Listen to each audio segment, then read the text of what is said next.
অনেকেই গ্রিল করে বা আগুনে ঝলসিয়ে কাবাব খেতে বেশ পছন্দ করেন, কিন্তু এই খাবারগুলোই কোলন ক্যান্সারের ঝুঁকি বাড়ায়। কেননা এভাবে রান্না করার সময় বিক্রিয়াজাত বিভিন্ন যৌগগুলো কার্সিনোজেন হিসেবে বিবেচিত হয়। এছাড়াও প্রক্রিয়াজাত মাছ মাংসে ক্যান্সার সৃষ্টির অন্যতম উপাদান থাকে।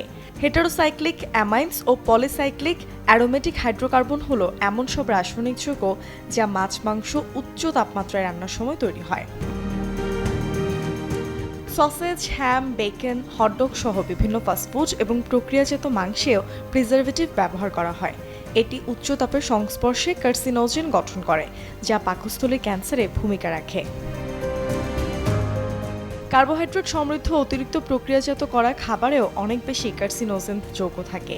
শর্করাকে উচ্চ তাপমাত্রায় ভাজা বা সেকা হলে অ্যাক্রিলামাইড নামক কার্সিনোজেন যৌগ তৈরি হয়।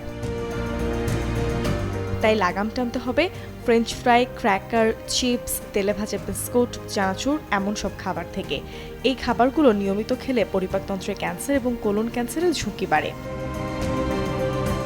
তামাক এবং তামাক জাতীয় পণ্য থেকেও ক্যান্সারের ঝুঁকি বাড়ে। তামাকের ধোঁয়ায় নাইট্রোসামিন নামক কার্সিনোজেন উৎপন্ন হয়। এটি মুখের এবং ফুসফুসের ক্যান্সারের ঝুঁকি কয়েক গুণ বাড়িয়ে দেয়। অন্যদিকে অ্যালকোহল পানের ফলে শরীরে অ্যাসিটালডিহাইড তৈরি হয়। এটি ক্যান্সার সৃষ্টিকারী জিনকে সক্রিয় করে। তাই নিয়মিত অ্যালকোহল পান করলে পরিপাকতন্ত্র এবং লিভার ক্যান্সারের ঝুঁকি থাকে।